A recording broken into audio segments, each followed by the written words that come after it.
The first thing Kale Ardent noticed was the smell, not the salt, not the rusted metal of the research vessel. Groaning beneath the pressure of the Northern Sea, not even the faint chemical sting of sedatives leaking from improperly lead crates, but something else, something wrong, something that did not belong to this world. It was sweet, too sweet, like something alive, pretending to be harmless, and it made his pulse quicken in a way no scientific discovery ever had. He should have recognized that as a warning. Instead, he mistook it for curiosity. Kale had spent his entire life chasing myths and calling it science. At 28, he was already a rising name in marine neurobiology, obsessed with patterns, communication systems, intelligence hierarchies. The possibility that something beneath the surface of the ocean was not only aware, but watching, waiting. When Professor Halden Vier recruited him for the expedition, Kale hadn't even read the full contract. An undiscovered species, Halden had said, with Asmahal, that didn't quite reach his eyes. Something that will rewrite biology as we know it. That was all it took. Kale boarded the vessel within 48 hours. He didn't realize he had already been chosen long before he stepped onto the deck. Kale. The shout tore through the freezing wind. He turned, just as a crew member nearly slipped, running toward him, eyes wide with something between excitement and fear. They found it. You need to see this. Something in the man's voice made the air feel heavier. Kale didn't hesitate. He ran. The deck was chaos. Floodlights cut violently across the darkness, illuminating a shaped hang, leading reinforced nets, half submerged in a containment pool hastily assembled at the center of the ship. At first, Kale thought it was a trick of light, a distortion, something his brain refused to process. Then the shape moved, and the world shifted. It was not like the documented red-tailed merfolk found decades ago. This was something else, something wrong. Its tail was black, so black it seemed to swallow the light, but at the edges, near the fin, there was a smear of deep crimson, like dried blood dragged across a blade. Its body, too human, too perfect. The proportions were unsettling in their precision. The musculature refined, deliberate, not evolved, but designed. And its face, Kale forgot how to breathe. Beautiful. That was the worst part. Not monstrous, not grotesque. Beautiful in a way that made his instincts contradict themselves. His mind trying to classify it as both threat and miracle at the same time. This is impossible, he whispered. Behind him, Professor Halden spoke quietly. Not impossible, just inconvenient for everything. We thought we understood. The creature didn't move at first. Its long dark hair clung to its skin, water dripping slowly, rhythmically, like a ticking clock. Kale stepped closer before anyone could stop him. Careful, someone warned. He didn't listen. He never did. The closer he got, the stronger the scent became. That unnatural sweetness, it wrapped around his senses. Subtle at first, then deeper, seeping into his thoughts. He knelt beside the containment tank, lifting a small light. Fascinating. His voice had dropped, softened, as if speaking too loudly might break whatever fragile boundary existed between him and the thing in front of him. Slowly, carefully, he reached out. The skin was cold. Not like a fish. Not slick or scaled in the expected way, but smooth, almost like human flesh, layered over something harder, something sharper beneath. He traced along the creature's arm, mesmerized. If this is adaptive dermal mimicry, he murmured almost to himself. Then against every protocol, he touched the tail. Pain exploded through his fingers. Kale jerked back with a sharp inhale. Tiny barbs, nearly invisible, had sliced into his skin. Blood welled instantly. A single drop fell and vanished. The creature's eyes snapped open. Everything stopped. The wind, the noise. The ocean itself seemed to hold its breath. They were not human eyes. Too dark, too deep, like looking into something that understood far more than it should, far more than him. Kale didn't move. He couldn't. Because in that moment, he understood something with terrifying clarity. He was not observing it. It was observing him. The creature moved first, fast, too fast. The water exploded upward as it surged forward, the net straining, snapping at one end as its body lunged. Something wrapped around Kale's leg tight, unbreakable. He hit the ground hard. The air knocked from his lungs as the creature dragged him closer, its tail coiling like a living weapon. The crew shouted, rushing forward, but Kale didn't hear them. He couldn't. Because the creature was inches from his face. Its gaze locked onto his dot. Not wild, not confused, focused, hungry, predatory. Kale should have been afraid.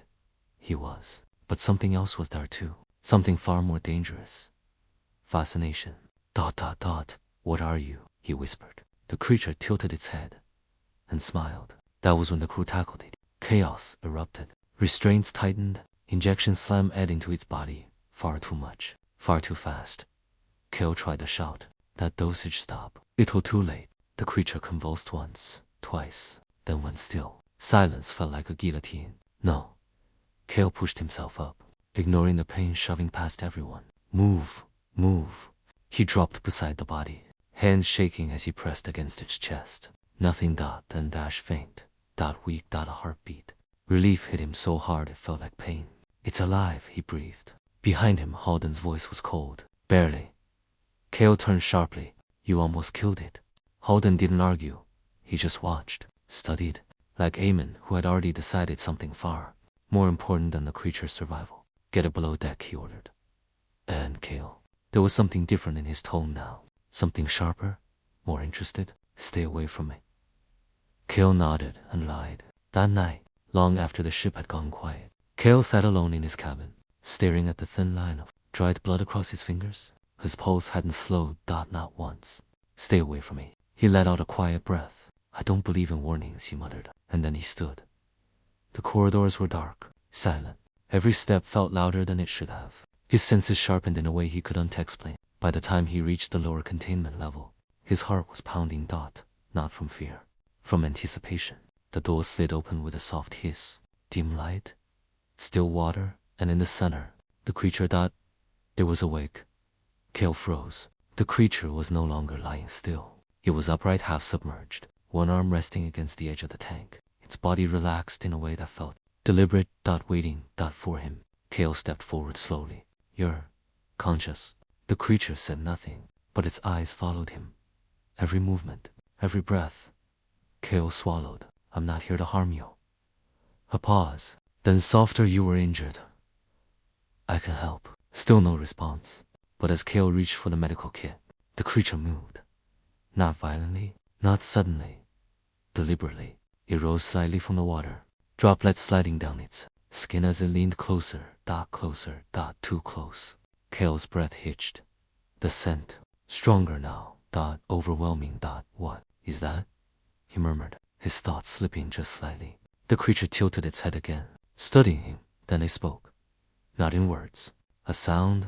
Low. Strange. Almost musical. Kale's eyes widened. You're communicating. The creature's lips curved faintly, and then it reached out. Not to attack, but to touch. Its fingers brushed against Kale's wrist, and everything went wrong. Kale's body locked. Not fear, not paralysis. Something else. Something deeper. His thoughts slowed, slipped. The world narrowed until there was only the creature. Its scent, its voice, its eyes, its claim. Kale didn't realize he was leaning closer. Didn't realize he had dropped the medical kit. Didn't realize he had already stepped inside its reach until it pulled him in and whispered something against his ear. A sound, a name, not his, but something that felt like it had always been his. Kale's mind fractured, and for a brief, terrifying moment, he felt something inside him answer. Something ancient. Something not human. Then darkness. When Kale Ardent woke up, he knew something was wrong. Not because of the restraints biting into his wrists, not because of the sterile white ceiling above him, humming faintly with fluorescent light, but because of the silence inside his own mind. For as long as he could remember, his thoughts had always been loud, sharp, analytical, constant lie, dissecting everything around him. But now, there was a gap, a missing piece, like something had been taken, or worse. Touch. His fingers twitched. Pain followed. He looked down. Bandages wrapped tightly around his hand, the same hand that had bled when he touched Ed, the creature. No, not the creature. Even thinking that word now felt wrong. A voice echoed in his memory. Low. Resonant. Not language, but not meaningless either. Kale sucked in a breath and sat up too fast. The room tilted. His pulse spiked, and for a split second, he smelled it again. That sweetness. Stronger now. Closer. Inside him. Finally awake. The voice snapped him out of it. Kale turned sharply. Professor Haldenveer stood by the glass wall, hands clasped behind his back, watching him with that same unreadable expression. How long was I out? 31 hours. Kale's jaw tightened. That's not possible. It is, Halden replied calmly. You were unstable? Kale stared at him. rectifying, unstable. Halden didn't answer immediately. Instead, he stepped closer, pressing something on the control panel. The glass shifted, darkened, then cleared, revealing the water chamber beyond. Kale froze. It was there, alive, but different. The creature was no longer restrained. It floated in the massive tank, body suspended effortlessly in the water, long tail drifting behind it like a shadow that had learned how to breathe, and its eyes locked onto Kale instantly. The distance didn't matter. The glass didn't matter. It saw him. Kale's throat went dry. That's impossible, he whispered. It should be sedated, Halden said. It was. Heavily. A pause. Then quietly. And yet it hasn't slept once. Kale's heart skipped. Hadn't slept. The creature shifted slightly in the water. Not randomly, not aimlessly. Closer, to him. Why is it reacting like that? Kale asked, his voice lower now. Controlled. Careful. Halden didn't look at the creature. He was watching Kale. That's what I'd like you to tell me. Something cold slid down Kale's spine. What do you mean? Halden tapped the glass. Since we brought it aboard, it's been aggressive, unpredictable, nearly impossible to contain. Another tap. But after your encounter, the creature in the tank lifted one hand slowly and placed it against the glass, exactly where Kale stood. Everything changed. Kale didn't move. Couldn't, because his body, traitor, that it was leaned forward, just slightly. Toward it. Halden saw. Of course he saw. A faint smile touched his lips. Fascinating. Kale forced himself to step back. This proves nothing, doesn't it? Halden's voice softened. Dangerously so. Your vital signs spiked the moment you saw it. Your neural activity, abnormal? Elevated. Almost. Synchronized. Kale's chest tightened. No. Kale, Halden said quietly. Wait, exactly halfly fountain to know. Kale opened his mouth. Stopped. Because he didn't know how to explain it. Didn't know how to describe the moment something inside him had responded. I don't remember everything, he said finally. A lie. A partial one. Halden studied him for a long moment, then nodded. Double quotes as expected. That was worse. What does that mean? It means, Halden said, turning back to the tank. We're in a longer dirshan. The creature tilted its head again, watching them, listening. It's choosing, Halden continued. Kale felt his stomach drop. Choosing what? Halden's smile returned. You. Silence. Then Kale laughed. Short. Sharp. Wrong. That's not how biology works. No. Halden's gaze flicked back to him. Then, explain why it refuses to eat. Why it attacks anyone who approaches, except you. A beat. Why it reacts to your presence as if. Stop. Kale's voice was cold now. Controlled. This is projection. You're reassigning intention where there is none. Halden didn't argue. He just pressed another button. The tank lights dimmed. A low-frequency hum filled the room. Kale frowned. What are you? The creature moved. Violently. Its body twisted in the water, tail lashing, striking the reinforced glass with a force that made the entire structure shudder. Alarm systems flickered. And then it screamed. Not sound, not exactly. A vibration. A frequency. Something that went straight through bone. Kale staggered, hands flying to his ears. But it didn't help. Because the sound was inside him. Images flashed. Not memories. Not dreams. Water. Darkness. Pressure. Hands not human. Pulling him deeper. A voice. That same voice closer now. Clearer. Come back. Kale choked. No. His knees hit the floor. Halden didn't move. Didn't help. He was watching. Recording. Interesting, he murmured. Extremely interesting. Stop it. Kale shouted, his voice breaking. Shut it down. The hum cut instantly. Silence crashed down. Kale collapsed forward, breathing hard, vision spinning. When he looked up, the creature was still there, still watching. But now it was smiling. Not wide. Not obvious, but unmistakable. And its hand, still pressed against the glass. Waiting. That night Kale didn't sleep. He sat in the observation room, staring at the tank long. After everyone else had left, he told himself he was studying it, analyzing behavior, collecting data, but he wasn't. He was waiting for it to move. To react, to prove that what he felt wasn't real. Hours passed, nothing. Then dash. You came back. Kale froze. The voice was quiet, rough, unfamiliar, but unmistakably human. Slowly, too slowly, Kale turned. The creature was no longer fully submerged. It was closer to the glass now, face just beneath the surface. Eyes locked onto his. And his lips had moved. Kale's heart slammed against his ribs. That's not possible. The creature blinked. Once. Slow. Then again, you came back. The words were clearer this time, broken. But real. Kale stood up too fast. The chair behind him scraped loudly against the floor. You, how are you? The creature watched him struggle, watched every flicker of disbelief, fear, fascination. Then it tilted its head, just like before. Kale. Everything stopped. He hadn't told it his name. No one had. Kale's voice dropped to a whisper. How do you know that? The creature didn't answer. Instead, it lifted its hand and pressed it to the glass again. Same place, same gesture. Waiting. Kale stared at it, at the distance between them, at the barrier, and felt something inside him twist. Pull. Call. He shouldn't. Every instinct, every rational thought, every survival mechanism screamed at him to walk away. Instead, he stepped forward. Slowly, and raised his hand. The moment his palm touched the glass, the world broke. The sound hit first, that same frequency, but sharper, deeper. Not attacking. Connecting. Kale gasped, because this time, he understood. Not words. Not exactly. But meaning. Intent. Hunger. Not for flesh. For him. His breath trembled. What do you want? The creature's lips parted. Closer now, almost against the glass. You. The word was clear. Perfect. No hesitation. No confusion. Just truth. Kale staggered back. No. The creature's expression didn't change. You are mine. The air went cold. Kale shook his head, backing away. You don't have the thoughts re-saying. The creature moved. Fast. Too fast. It struck the glass. Hard. The entire structure trembled. Alarms flickered. But Kale didn't look at the damage. He was staring at its eyes. Because for the first time, they weren't just observing. They were claiming. Behind the one-way glass, Howden Vire smiled down beside him. A woman in a white coat adjusted her glasses calmly. Subject response is accelerating, she said. Faster than projected. Howden nodded. Good. The woman glanced at the monitor. At Kale. At the creature. Shall we proceed to phase 2? Howden's smile deepened. Yes. A pause.